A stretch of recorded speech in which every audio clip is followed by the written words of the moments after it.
मम्मा, आज मेरा जन्मदिन है, लेकिन आपने अभी तक मुझे विश भी नहीं किया। हाँ हाँ, जन्मदिन मुबारक हो। तुम्हारे सारे गिफ्ट मिल जाएंगे तुम्हें शाम तक। और साथ ही मैंने तुम्हारे बैंक अकाउंट में पैसे भी भेज दिए हैं। जाकर अपने दोस्तों के साथ पार्टी कर लेना। लेकिन पार्टी करने के लिए कोई दोस्त तो होना चाहिए ना। क्या कहा? कुछ नहीं। अच्छा चलो, अब मैं जा रही हूँ। एक बहुत ही बड़े क्लाइंट के साथ मेरी मीटिंग है, इसलिए मुझे निकलना होगा। और मैं अब सीधे रात में देर से ही आऊंगी, तो मेरा इंतजार मत करना। अरे नहीं मम्मा, ऐसा मत करो। मैं अपना जन्मदिन आपके साथ मनाना चाहती हूँ।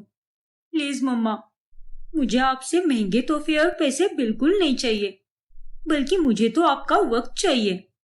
पागलों जैसे बर्ताव मत कर रूही। मेरे लिए इस सबसे बढ़कर मेरा काम है, इसलिए मुझे जाने दे। लेकिन मम्मा, मम्मा 1 मिनट रुक जाइए मम्मा। शालिनी वहां से चली जाती है, जिस कारण रूही बहुत उदास हो जाती है और अपने कमरे में जाकर अपने टेडी बेयर को देखकर वो बहुत रोने लगती है। टेडी, मम्मा कहती है कि मेरा कमरा इतना बिखरा हुआ क्यों रहता है। अब मैं उन्हें क्या बताऊं कि मेरी जिंदगी कितनी बिखरी हुई है। कई सालों पहले पापा ने मम्मा को छोड़ दिया, क्योंकि मम्मा बस अपने काम से ही प्यार करती थी। और पापा ने तो दूसरी शादी कर ली और अपनी दूसरी बेटी भी पैदा कर ली। वो अपने परिवार के साथ कितने खुश हैं, लेकिन यहाँ मैं और मम्मा कितने दुखी और अधूरे हैं। मम्मा तो बस अपने काम में ही व्यस्त रहती है, मुझसे 2 मिनट सुकून से बैठकर बात भी नहीं करती वो। और इस पूरी दुनिया में एक सिर्फ तुम ही हो टेडी, जो मेरे अच्छे दोस्त हो। I love you teddy. फिर रूही जब अपना फोन देखती है तो उस पर उसके पापा के सोशल मीडिया अकाउंट में उन्होंने अपनी दूसरी बीवी और बेटी के साथ फोटो पोस्ट की होती है।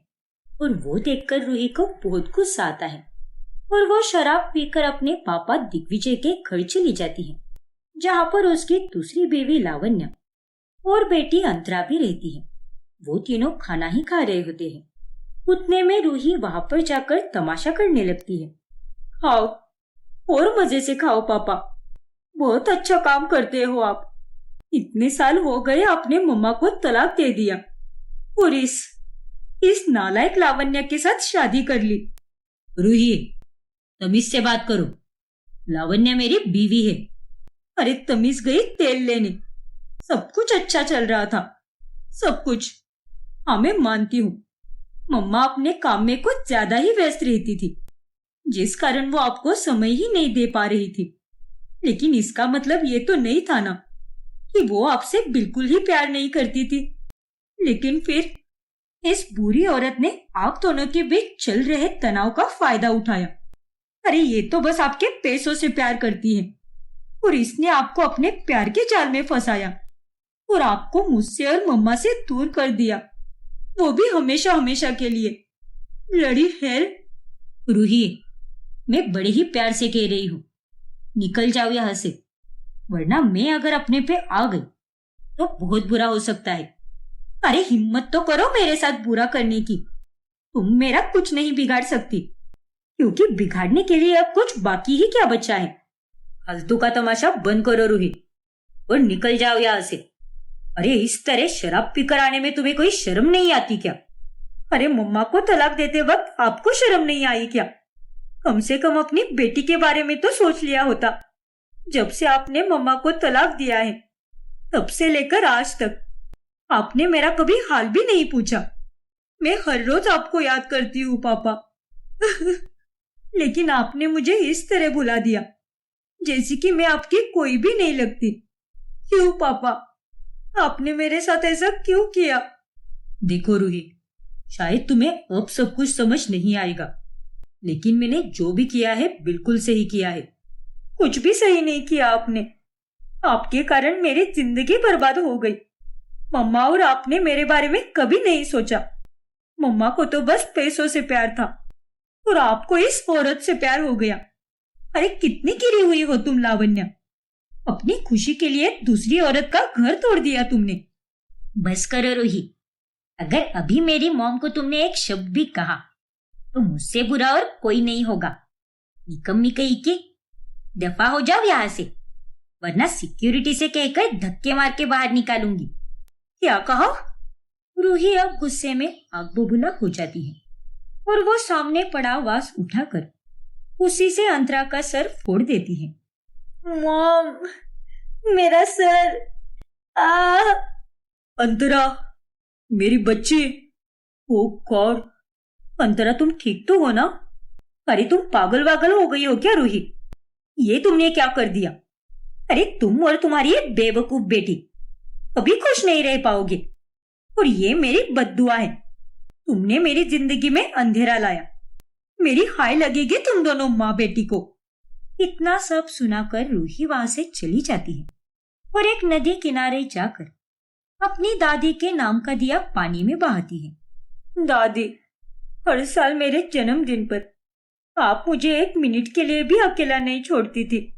मुझे कितना खास महसूस कराती थी आप, जैसे कि मैं आपकी कोई राजकुमारी हूँ। मम्मा और पापा तो हमेशा काम में व्यस्त रहते थे। उन्होंने तो बस मुझे पैसों से पाला, ना कि प्यार से। लेकिन आपने मुझे अपने से दूर कभी नहीं किया। लेकिन आज आप मुझसे दूर हो। मिस यू दादी। आज अगर आप जिंदा होती तो मम्मा और पापा का तलाक कभी नहीं होता। भगवान जी के पास आप कितनी जल्दी चली गई। अरे एक आप ही थी जिसने पूरी जिंदगी में मुझसे सच्चा प्यार किया। लेकिन मैं तो हूँ ही बदकिस्मत। मुझे जिससे भी प्यार हुआ वो मुझे छोड़कर ही चला गया। कोई टिकता ही नहीं मेरे पास, फिर चाहे वह कोई भी हो। रूही को ऐसे रोते हुए देखकर उसी नदी के पास से गुजर रहा एक आदमी अपनी गाड़ी रोक देता है और वो उसके पास चला जाता है। उसका नाम अर्जुन होता है। ए, तुम रो क्यों रही हो? सब ठीक तो है ना? इतनी रात गए ऐसे अकेले मत रहो। जमाना भी ठीक नहीं है, और खास करके ये वाला इलाका। चोरों चक्के घूमते फिरते हैं यहाँ पर। जानती हूँ, लेकिन मैं यहाँ पर अक्सर आती रहती हूँ।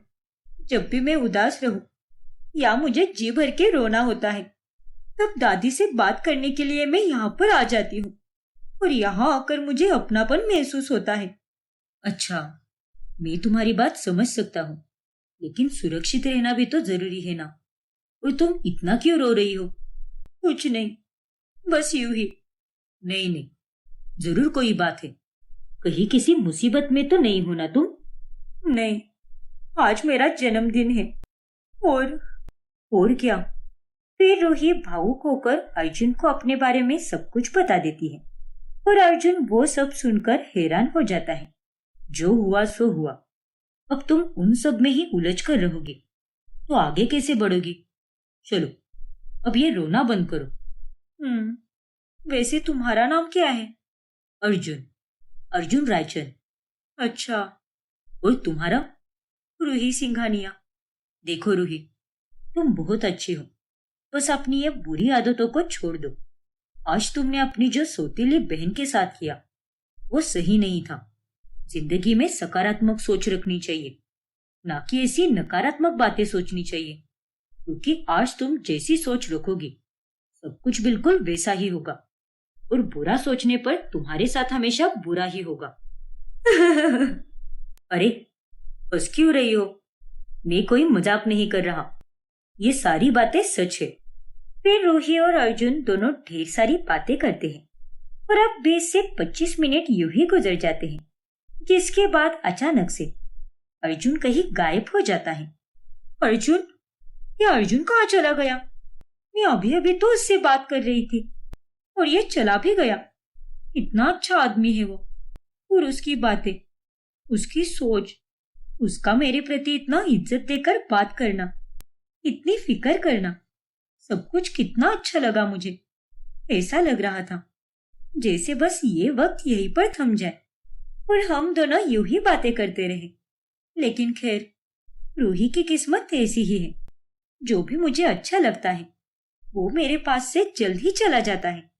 अब रूही फिर से उदास होकर नदी की तरफ ही देखने लगती है कि तभी 5 मिनट के बाद अचानक से वहां पर अर्जुन फिर से आ जाता है, और उसके हाथ में केक और एक छोटा सा फूलों का गुलदस्ता भी होता है।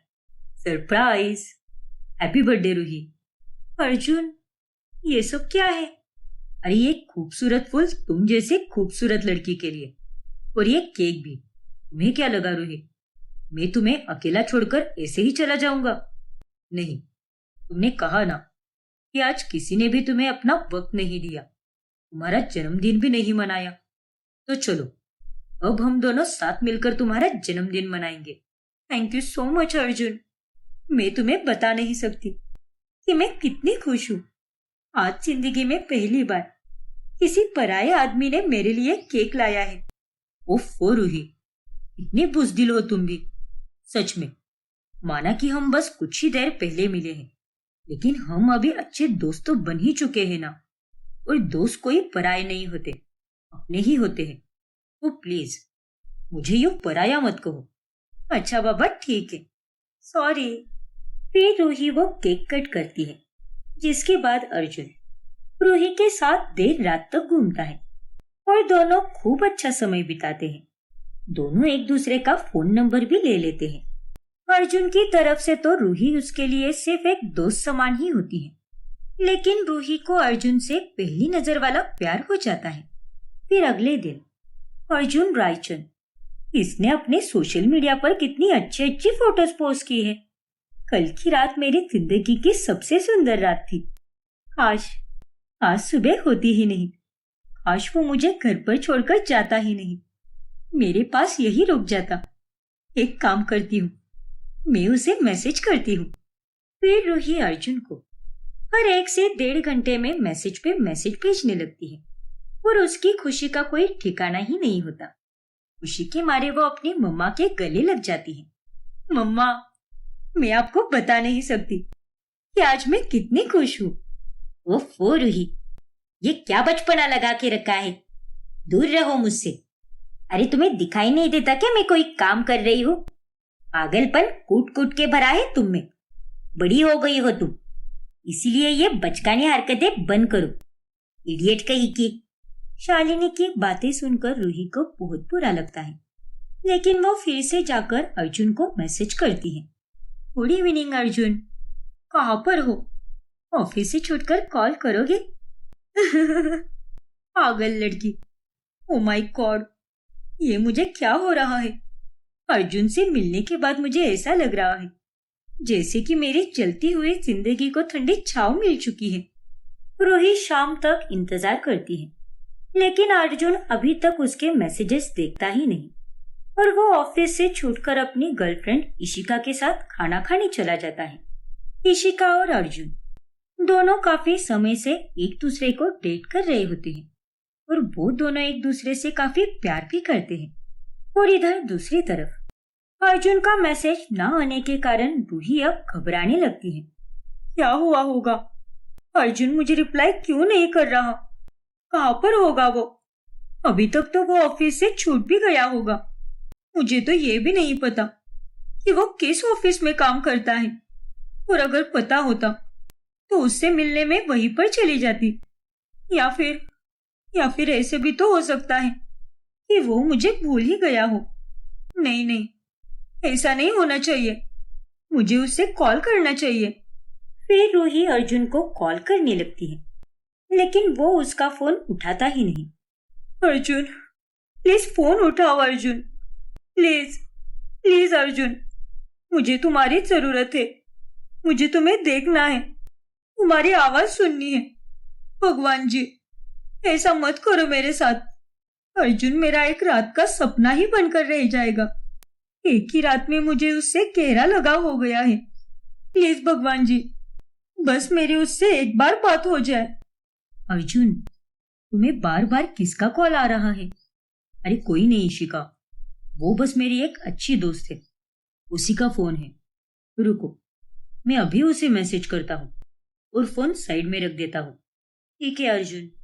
फिर अर्जुन रूही को मैसेज करता है, जिसे देखकर रूही की जान में जान आ जाती है। अर्जुन का मैसेज आ ही गया। थैंक यू सो मच भगवान जी। मैं तुम्हें बाद में कॉल करता हूँ। सॉरी, अभी बिजी हूँ। ओह गॉड, अच्छा हुआ जो इसका मैसेज आ गया। अर्जुन, तुम नहीं जानते कि तुमने मेरे दिल में एक रात में ही कितनी बड़ी जगह बना ली है और अब मैं तुम्हें कहीं नहीं जाने दूंगी और मैं तुम्हें अपना बनाकर ही रहूंगी, फिर चाहे कुछ भी हो जाए। अब रूही के सिर पर अर्जुन के प्यार का जुनून सवार हो जाता है। अब आगे क्या होगा जानने के लिए हमारा अगला भाग देखना ना भूले। और अगर आपने हमारा चैनल सब्सक्राइब नहीं किया है तो अभी सब्सक्राइब कीजिए और बेल आइकॉन दबाना ना भूले। रितु दीदी, आज विक्की कौशल की नई फिल्म रिलीज हुई है, चलो ना साथ में देखने जाते हैं। और ये देखो, मैंने ऑनलाइन 2 टिकट्स भी बुक करके रखी है। 3 बजे का शो है। क्या? ना बाबा ना, मैं तेरे साथ कहीं नहीं चलूंगी क्योंकि आज 3 बजे मेरी सहेलियों के साथ मुझे पार्टी में जाना है, इसीलिए मैं तो वहीं पर रहूंगी। पर दीदी, मैं थोड़ी ना रोज रोज कहीं बाहर जाती हूँ और मैं अकेली वहां पर कैसे जाऊंगी? अब तो मैंने 2 टिकट्स भी बुक करके रख दी है। अरे बेवकूफ लड़की, बुक करने से पहले मुझसे पूछ लेती ना।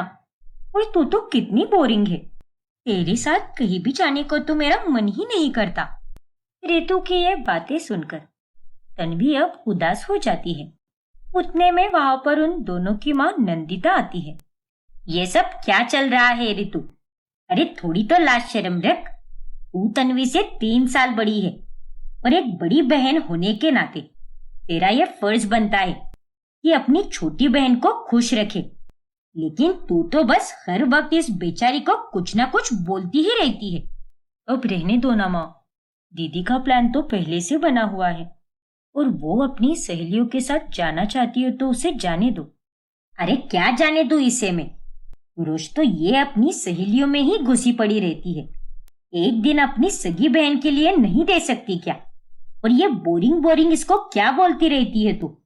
इसमें और तुझ में जमीन आसमान का फर्क है और ये तुझसे कई गुना ज्यादा अच्छी है।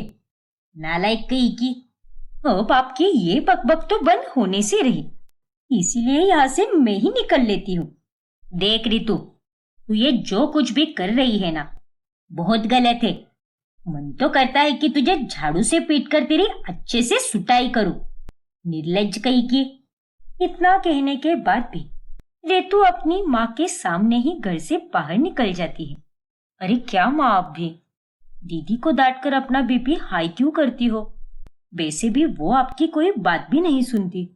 अब क्या कहूँ बेटा, दोनों को तो मैंने ही परवरिश दी है, लेकिन ना जाने कैसे एक एकदम अच्छी निकली और दूसरी एकदम बिगड़ेल निकली। इस लड़की ने तो मेरे नाक में दम करके रखा है, लेकिन एक ना एक दिन ये इन्हीं हरकतों की वजह से आगे जाकर बहुत पछताएगी। तन्वी का स्वभाव और पहनावा हर तरह से एकदम साधारण होता है, वही दूसरी तरफ रितु पूरी तरह मॉडर्न और बेबाक होती है। फिर एक दिन जब रितु एक ट्रिप से लौटती है तभी, अरे वाह, इतना सुंदर ड्रेस लाया है तूने तन्वी के लिए, ये तो उस पर बहुत जचेगा, है ना बेटा?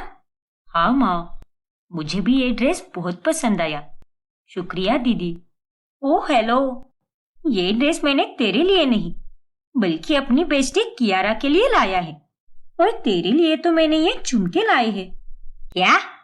अपनी सहेली के लिए इतना सुंदर ड्रेस और अपनी सगी बहन के लिए मामूली से झुमके? अरे ऐसे झुमके तो हमारे यहाँ के बाजार में भी मिल जाते हैं। अरे कितनी बेशर्म है तू, परायों को ही अपना मान, बस अपनों की तो तुझे कुछ पड़ी ही नहीं है। अरे वो कोई पराई नहीं है माँ, वो तो मेरी बेस्टी है, इसलिए मैं उसके बारे में इतना तो सोचूंगी ही ना। और ऐसा थोड़ी ना है कि मैंने तन्वी के लिए कुछ लाया ही नहीं। ये झुमके भी कितने सुंदर है। अब ये पुराने जमाने की लड़की है तो इसके लिए मैं और क्या लाती माँ? अरे वो भले ही पुराने जमाने की है लेकिन तुझसे ज्यादा गुणी है। लेकिन तू ठहरी 1 नंबर की निर्लज लड़की। ये झुमके भी अपने पास ही रख, कोई जरूरत नहीं है इसे देने की। इसे भी जाकर अपनी बेस्टी को ही दे दे। अरे माँ, आप ऐसे क्यों बोल रही हो? दीदी ने ये झुमके मेरे लिए कितने प्यार से लाए हैं, प्लीज इसे ऐसा मत बोलिए। चुप रहे तू तन्वी, तू इसे नहीं जानती क्योंकि तू एकदम भोली है, लेकिन ये लड़की बहुत शातिर है। नंदिता की डांट सुनकर भी रितु को कोई फर्क नहीं पड़ता, क्योंकि वो एकदम ढीठ बन चुकी थी। फिर एक रोज रितु मोहल्ले में हेडफोन्स लगाकर घूम रही होती है। ला ला ला ला ला ला ला ला ला ला। अरे ओ लड़की, हट जा सामने से। वो बूढ़ा आदमी हॉर्न बजाता है, लेकिन रितु हेडफोन के कारण सुन ही नहीं पाती और उसका ध्यान फोन में ही होता है। तभी गुस्से में आकर वो आदमी गाड़ी से उतरकर रितु पर चिल्लाने लगता है। ये नए जमाने के बच्चे भी ना, इनकी अकल तो घास चढ़ने गई है। रास्ते पे चलते समय फोन इस्तेमाल कर रही हो और कानों में ये हेडफोन लगाकर घूम रही हो। पागल वागल हो गई हो क्या? या फिर माँ बाप ने कुछ सिखाया नहीं है तुम्हें? अरे तो आपको भी समझना चाहिए ना, इस छोटे से मोहल्ले को अपना रोड समझ के रखा है। पहले अपनी खुद की गलती देखो, फिर भोको। देखो कैसे बदतमीजी कर रही है मेरे साथ। है कोई शर्म? अरे भगवान ना करे, कल को अगर तुम्हारी इसी गलती के कारण तुम्हारा एक्सीडेंट हो गया तो फिर क्या करोगे तुम? रास्ते पर चलते वक्त फोन इस्तेमाल करना गलत है। फोन अपने बैग में रखा करो ना। पढ़े लिखे होकर भी तुम लोगों में कोई अक्ल नहीं है। ना जाने ये देश कैसे आगे बढ़ेगा। अरे ओ बुढ़े, बहुत बकवास कर ली तूने। सुनकर ले रही हूँ इसका मतलब ये बिल्कुल नहीं है कि तू कुछ भी बोलता रहेगा। चल अब चलता बन। क्या कहा? मुझे उल्टा बोलेगी? रुको, अभी तुम्हारे माता पिता को जाकर बताता हूँ। बेशरम कहीं की। हाँ हाँ जा, उन्हें भी बता दे। डरती नहीं हूं मैं किसी से। रितु उस बूढ़े आदमी के साथ बहस कर रही होती है कि उतने में वहां पर तन्वी आ जाती है। काका जी, मेरी दीदी की तरफ से मैं आपसे माफी मांगती हूँ। मैं दीदी को समझाऊंगी और वो दोबारा से ऐसी गलती कभी नहीं करेगी। ए तन्वी, तू पागल हो गई है क्या? तू माफी क्यों मांग रही है? देखो, कुछ सीखो अपनी छोटी बहन से। अरे तुमसे उम्र में छोटी होने के बाद भी व्यवहार और संस्कारों में कितनी बड़ी है ये। समझा दो अपनी दीदी को। फिर वो बूढ़ा आदमी वहां से चला जाता है। इस बुड्ढे की तो ऐसी की तैसी। और तन्वी, तू तो सच में बेवकूफ है। अरे क्या जरूरत थी उससे इतना सुनकर लेने की? तूने देखा ना वो मुझसे किस तरीके से बात कर रहा था। हाँ दीदी, वो तो है, लेकिन इसमें गलती आप ही की है ना। आपको चलते समय फोन और हेडफोन इस्तेमाल नहीं करने चाहिए। वो तो एक बड़े की तरह आपको समझा रहे थे, लेकिन आपने ही उन्हें उल्टा जवाब दिया, जबकि आपको अपनी गलती स्वीकार कर उनसे माफी मांगनी चाहिए थी।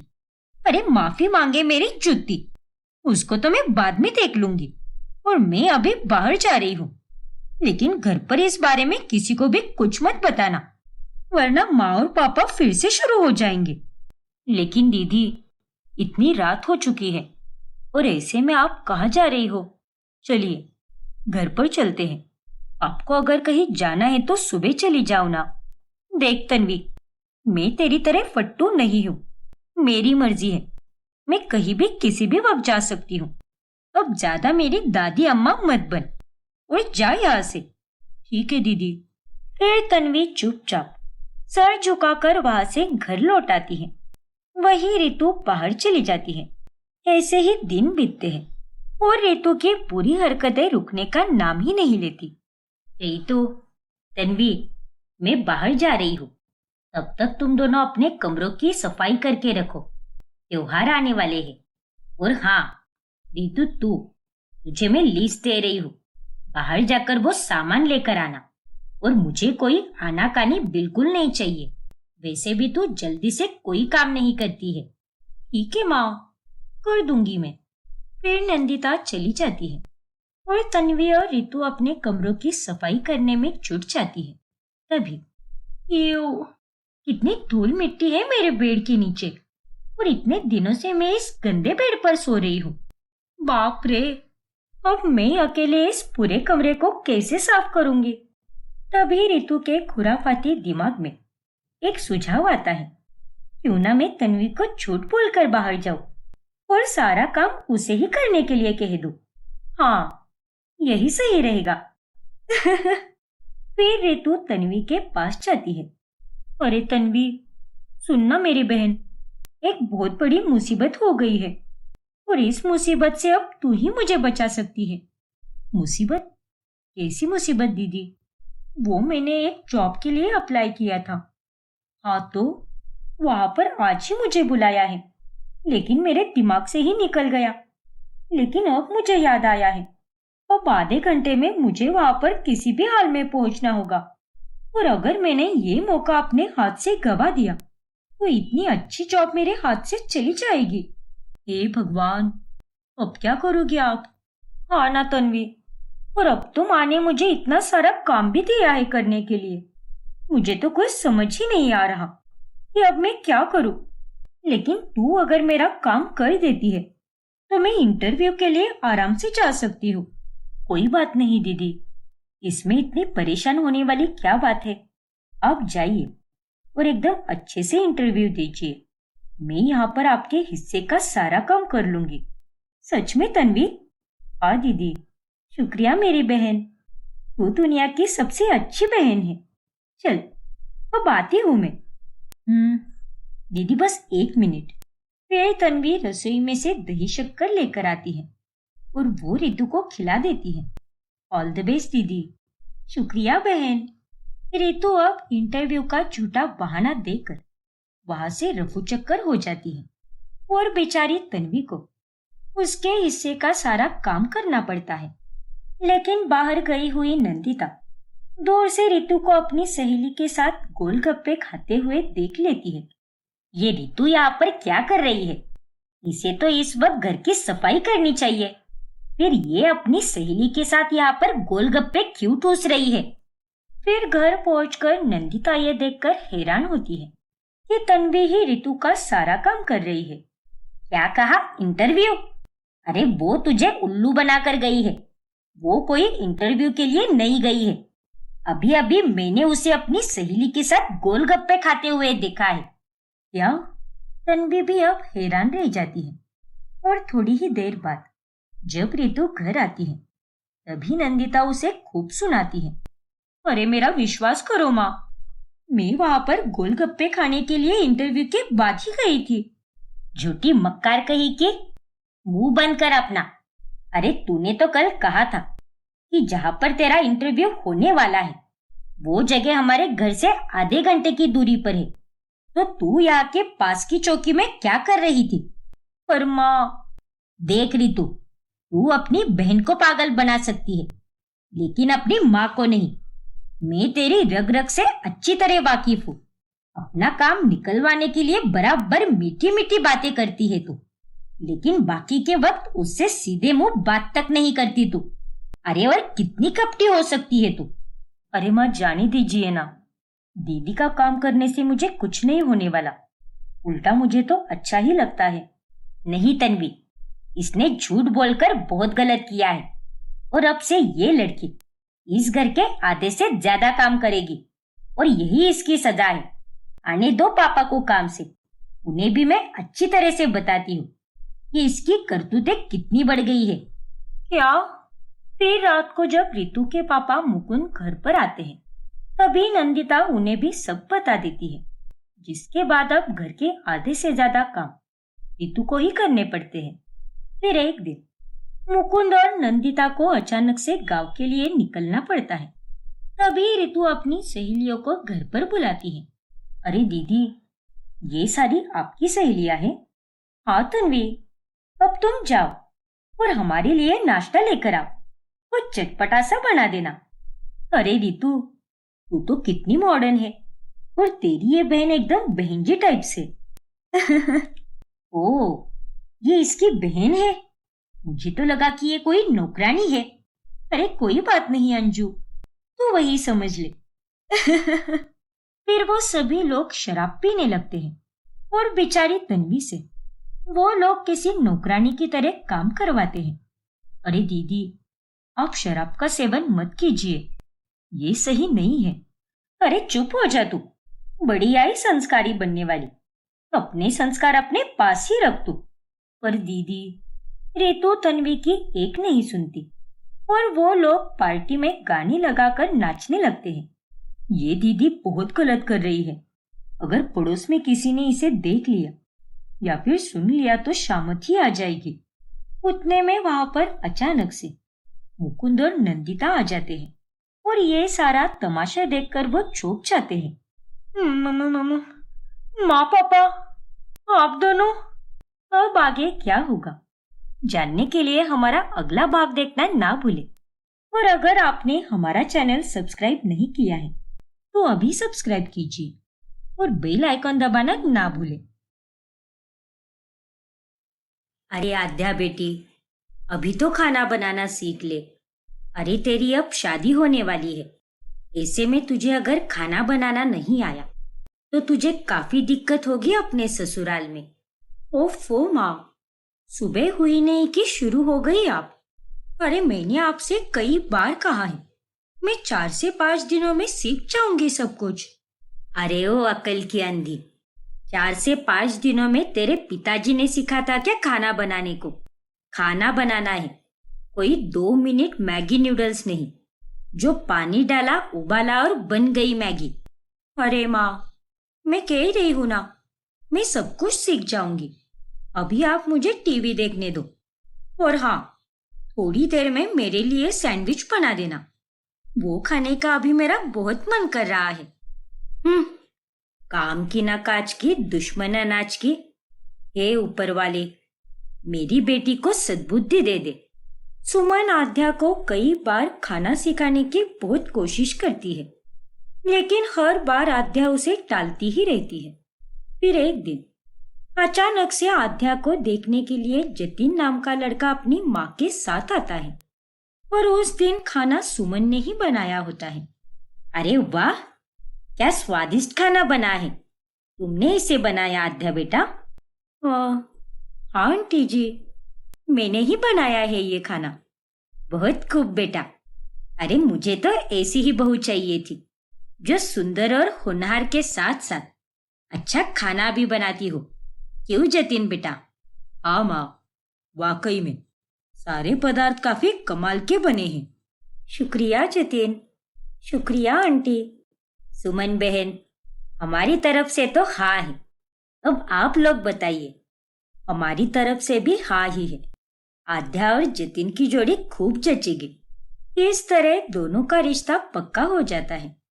और उनके जाने के बाद आद्या, तूने मालिनी बहन और जतिन को ये क्यों कहा कि वो खाना तूने बनाया है, जबकि सारा खाना तो मैंने बनाया है?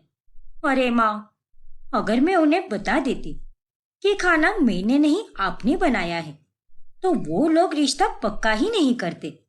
साफ साफ दिख रहा था कि मालिनी आंटी कितने पुराने ख्यालों वाली है और उन्हें तो बस खाना बनाने वाली बहू ही चाहिए। हे भगवान! और साथ ही मुझे जतिन जैसा लड़का कहीं और कैसे मिलेगा? इतनी ज्यादा सैलरी है और इतने अच्छे एरिया में बड़ा सा घर, ऊपर से वो कितना हैंडसम दिखता है। इसीलिए मैंने झूठ बोला माँ। अरे बेवकूफ लड़की, अब जब तेरी शादी हो जाएगी तब तू क्या करेगी? कैसे बनाएगी हूबहू मेरी तरह खाना? उस सब की चिंता आप मत करो माँ। 1000 बार कहा है मैंने आपको, मैं 1 हफ्ते के अंदर सीख जाऊंगी सब कुछ। यूट्यूब पे तो कितनी सारी रेसिपीज रहती है, वहीं पे देखकर मैं सब कुछ बना लूंगी। आद्या की बातें सुनकर सुमन अपना सिर पकड़ लेती है और कुछ ही दिनों में आद्या की शादी हो जाती है। फिर पहली रसोई की रस्म में वो यूट्यूब पे देखकर खाना बनाने की कोशिश करती है, लेकिन तभी भगवान जी, ये मैं कहाँ फंस गई। इतनी घबराहट तो मुझे 10वीं 12वीं के बोर्ड एग्जाम में भी नहीं हुई थी, जितनी कि अभी इस पहली रसोई की रस्म में हो रही है। मैंने गैस तो ऑन कर दिया है, पर यह खाना अभी मुझसे बन ही नहीं रहा। जैसे तैसे आद्या एक पदार्थ बनाती है, लेकिन वो भी एकदम बेस्वाद बनता है। इसीलिए वो अपनी माँ को फोन करती है। अरे माँ, मैंने छोले बनाए हैं, लेकिन ये तो एकदम घटिया बने हैं। मुझे बहुत डर लग रहा है माँ। 1 से 1.5 घंटे में माँ जी और जतिन आने वाले होंगे। अब मैं क्या करूँ माँ? हे भगवान, मैंने तो तुझे पहले ही कहा था कि खाना बनाना पहले ही सीख ले। अभी रुक जा, मैं वहां पर खाना लेकर आती हूँ। सब्जी, रोटी और चावल बनाया है मैंने। मीठे में भी कुछ बना कर लाती हूँ। ठीक है माँ, जल्दी से आ जाइए। फिर सुमन फटाफट डब्बों में खाना पैक करती है और वही खाना आध्या, मालिनी और जतिन को परोसती है। आ हा हा हा, अप्रतिम। ये ले बहू, तेरी पहली रसोई का नेक। अरे नहीं माँ जी, ये पैसे आप अपने पास ही रखिए। मुझे जब जरूरत पड़ेगी तब मैं आपसे पैसे मांग लूंगी ना। अरे आध्या, माँ दे रही है तो आशीर्वाद समझ कर रख लो ना। ठीक है जतिन, और धन्यवाद माँ जी। सदा सुहागन रहे और ऐसे ही हमें बढ़िया बढ़िया खाना बनाकर खिलाती रहे। क्यों जतिन बेटा? हाँ माँ। और आध्या, सच में माँ भी इतना अच्छा खाना नहीं बनाती जितना कि तुम बनाती हो। अरे ऐसा कुछ भी नहीं है, ऐसा ही है बहू। ये बिल्कुल सच कह रहा है। ये दोनों तो माँ के हाथ के खाने के दीवाने हो चुके हैं। अब मैं आगे क्या करूंगी? कैसे टिकूंगी इस घर में? फिर आध्या बाद में ये सारी बातें अपने माँ को कॉल करके बताती है। अरे तुझे तो मैंने 1000 बार कहा था कि खाना बनाना सीख ले, लेकिन नहीं, तू खुद को बहुत होशियार समझती थी ना। अब देख कैसे तेरी होशियारी तुझ पर भारी पड़ रही है। डोबी कही की। अरे माँ, अब लेक्चर देने के बजाय मुझे इस मुसीबत का हल बताओ। क्या करूं मैं? मुझे अब खाना बनाना सीखना होगा, लेकिन तब तक आप रोजाना मुझे डब्बे लाकर दिया करोगी क्या? मैं चुपके से ले लूंगी और आपके हाथ का बना हुआ खाना ही दोनों को खिलाऊंगी। ठीक है बेटी, दे दूंगी, लेकिन तू जल्द से जल्द खाना बनाना सीख ले। अब तूने गलती कर दी है तो उसे अच्छी तरह से ठीक कर ले। हाँ माँ, पक्का। फिर सुमन रोजाना आध्या को चुपके से डब्बा देकर जाती है। वही आध्या रोजाना रसोई में जाकर खाना बनाना सीखती रहती है। ऐसे ही 10 दिन बीत जाते हैं। हेलो माँ, आज 10वां दिन है, लेकिन अभी तक मैं अच्छे से खाना बनाना सीख नहीं पाई हूँ। अरे इसीलिए मैं तुझे समझाती थी कि खाना बनाना सीख जा। 4 से 5 दिनों में खाना बनाना सीखना मुमकिन ही नहीं है। तो अब मैं क्या करूँ माँ? कब तक आप ये रोजाना मुझे डब्बा देकर जाओगी? कभी किसी दिन किसी ने आपको देख लिया तो? देख बेटी, अब इस मुश्किल से बाहर निकलने का तेरे पास एक ही रास्ता है। क्या माँ? सच्चाई का रास्ता। अपने पति और अपनी सास को जाकर सारा सच बता दे। क्या? अरे ये आप क्या बोल रही हो माँ? तो फिर अब और कितने पैंतरे आजमाएगी तू? इसे और कितने दिन छुपाने का इरादा है तेरा? देख बेटी, तुझे खाना बनाना सीखने के लिए बहुत वक्त लगेगा, इसीलिए आज तुझे सच तो बोलना ही होगा और इसी में तेरी भलाई है। फिर ना चाहते हुए आध्या अपनी माँ की बात मानकर आखिरकार जतिन और मालिनी को ये सारी सच्चाई बता ही देती है कि उसे खाना बनाना नहीं आता और 10 दिनों तक उन्होंने सुमन के हाथ का खाना खाया है। क्या? इतना बड़ा झूठ? और इन सब में तेरी माँ भी शामिल थी? नहीं माँ जी, माँ तो हमेशा ही इन सब के खिलाफ थी। और तो और जब आप दोनों रिश्ता पक्का करके गए थे तब भी उन्होंने मुझे डांटा था कि आखिर मैंने झूठ क्यों बोला। और आज उनके कहने पर ही मैं आप दोनों को सच बता रही हूँ। मुझे कैसे भी करके इस घर की बहू बनना था, इसीलिए मैंने झूठ बोला माँ जी। देखो आद्या, तुम अच्छी तरह से जानती हो कि माँ की उम्र हो चुकी है और वो अब रसोई में जाकर घंटों तक खड़े रहकर खाना नहीं बना सकती। अरे तुम्हें तो शादी से पहले सारा खाना बनाना सीख लेना चाहिए था। और नहीं तो क्या, ये तूने अच्छा नहीं किया बहू। अरे तूने तो मुझे और मेरे बेटे को फंसाया है। लानत है तुझ पर, तुझे खाना बनाना नहीं आता। अरे जब एक बहू खाना ही नहीं बना सकती तो वो अपनी घर गृहस्थी को क्या खाक संभाल पाएगी क्या? हाँ? माफ करना माँ जी, लेकिन मैं खाना बनाना सीख ही रही हूँ रोजाना, और धीरे धीरे ही सही, लेकिन एक दिन मैं अच्छा खाना बनाना जरूर सीखूंगी। मेरे खाने का स्वाद भले ही थोड़ा ऊपर नीचे होता है, पर मैं खाना खाने लायक बनाती हूँ माँ जी। अरे अब तो चाह कर भी मैं तुझे अपने बेटे की जिंदगी से नहीं निकाल सकती, क्योंकि अगर हमने ऐसा किया तो समाज में हमारी क्या इज्जत रह जाएगी। अगर मेरा बस चलता ना तो तुझे अभी इसी वक्त मैं घर से निकाल देती। कोई बात नहीं माँ, अब जो हुआ सो हुआ। मैं एक काम करता हूँ, खाना बनाने के लिए एक नौकरानी रख लेता हूँ, वही बेहतर रहेगा। अरे नहीं नहीं, नौकरानी वगैरह रखने की कोई जरूरत नहीं है। फालतू में उसके पीछे खर्च क्यों कर रहे हो? एक काम करो, उतने ही पैसे तुम मुझे दे दिया करो। मैं कह रही हूं ना, कुछ ही दिनों में मैं खाना बनाना सीख जाऊंगी। मुझ पर विश्वास रखो। लेकिन आद्या। रहने दे बेटा, जब ये कह रही है तो देख ही लेते हैं। लेकिन 1 महीना बीतने के बाद भी आद्या ठीक से खाना बनाना सीख ही नहीं पाती, और अब वही उसके हाथ का फीके स्वाद वाला खाना खा खाकर मालिनी और जतिन बहुत परेशान हो जाते हैं। 1 महीना बीत चुका है, लेकिन अभी तक इसने ठीक से खाना बनाना सीखा नहीं है। अरे ये कैसी बात कर रही हो माँ जी? मैं रोजाना इतनी मेहनत करके सीखती हूँ। अरे कुछ भी नहीं सीखती तुम आद्या, बस जाकर कुछ भी बनाकर चली आती हो। तुमने बस हमें दिलासा दिया है कि तुम एक ना एक दिन खाना बनाना सीखकर हमें स्वादिष्ट खाना दोगी। लेकिन वो सब तो तब होगा ना जब तुम सच्चे दिल से कुछ सीखोगी। ना जाने वह कौन सी मनहूस घड़ी थी जब मैंने अपने जतिन का रिश्ता इस मनहूस लड़की के साथ पक्का किया। आद्या को उन दोनों की बातों का कोई फर्क नहीं पड़ता, क्योंकि उसे अब पता था कि ये दोनों उसे चाहकर भी घर से नहीं निकाल पाएंगे। दूसरी तरफ जतिन के ऑफिस में प्रेरणा नाम की एक काली लड़की काम किया करती है। एक दिन ऐसे ही वो उसके टिफिन में लाया हुआ खाना खा लेता है और वो जतिन को बहुत पसंद आता है। ओहो, क्या खाना बना है यार, मजा ही आ गया। प्रेरणा, मुझे पता नहीं था कि तुम इतना बढ़िया खाना बनाती हो। शुक्रिया जतिन, खाओ ना और लो, शर्माओ मत।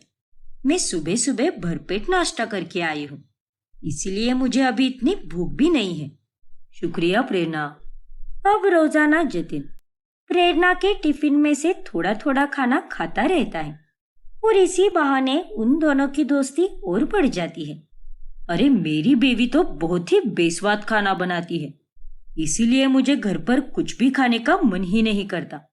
प्रेरणा, वैसे तुम्हें कोई एतराज ना हो तो क्या तुम मेरे लिए कल से अलग टिफिन लेकर आया करोगी क्या? मैं तुम्हें पैसे दे दूंगा, पर प्लीज यार मेरे लिए लाओ ना टिफिन। तुम्हारे हाथ का बना हुआ खाना किसी अमृत से कम नहीं है। अरे पागल वागल हो गए हो क्या जतिन? मैं तुमसे 1 रुपया भी नहीं लूंगी, क्योंकि मैं तुम्हारी दोस्त हूँ और दोस्तों के लिए इतना तो कर ही सकते हैं ना। तुम फिक्र मत करो, कल से मैं तुम्हारे लिए एक और टिफिन लाया करूंगी। तुम्हारा बहुत बहुत शुक्रिया प्रेरणा। चलो, मेरी खाने की चिंता तो मिट गई। फिर उस दिन के बाद से प्रेरणा अब रोजाना जतिन के लिए टिफिन लाया करती है और वो दोनों अपने लंच ब्रेक में एक साथ खाना खाकर खूब अच्छा समय बिताते हैं। फिर एक रात, अरे आद्या, आज क्या बनाया है तुमने खाने में? आज तो मैंने मटर पुलाव बनाया है जतिन, जो एकदम बुरे बने हैं। बिल्कुल भी मत खा इसे बेटा, वरना तेरी तबीयत भी खराब हो जाएगी। जिसे खाना है खाए और जिसे नहीं खाना वो ना खाए, मुझे उससे कोई फर्क नहीं पड़ता। इतना बोलकर आद्या वहां से चली जाती है। फिर थोड़ी देर बाद में अचानक से जतिन का फोन बजता है। प्रेरणा, ये कौन है? अरे किसका फोन है आद्या? इधर दिखाओ फोन। हेलो, हाँ प्रेरणा, बस आ रहा हूं मैं। हाँ हाँ हाँ, ठीक है। फिर जतिन तैयार होकर चला जाता है। अब ये प्रेरणा कौन है? कुछ तो गड़बड़ है। इसका फोन आते ही जतिन का चेहरा एकदम चमक उठा था। मुझे इसका पीछा करना होगा, वरना मुझे कुछ भी पता नहीं चलेगा। फिर आद्या जतिन का पीछा करती है और वो जतिन को प्रेरणा के घर पर जाते हुए देखती है। ये जतिन किसके घर में गया है? कौन है ये प्रेरणा? और क्या है इन दोनों का रिश्ता? मुझे खिड़की के पास जाकर देखना होगा। फिर आद्या खिड़की के पास जाती है और वो देखती है कि जतिन और प्रेरणा एक साथ बैठकर खाना खा रहे हैं। और ये देखकर आद्या एकदम हैरान रह जाती है। अब आगे क्या होगा जानने के लिए हमारा अगला भाग देखना ना भूलें। और अगर आपने हमारा चैनल सब्सक्राइब नहीं किया है तो अभी सब्सक्राइब कीजिए और बेल आइकॉन दबाना ना भूलें।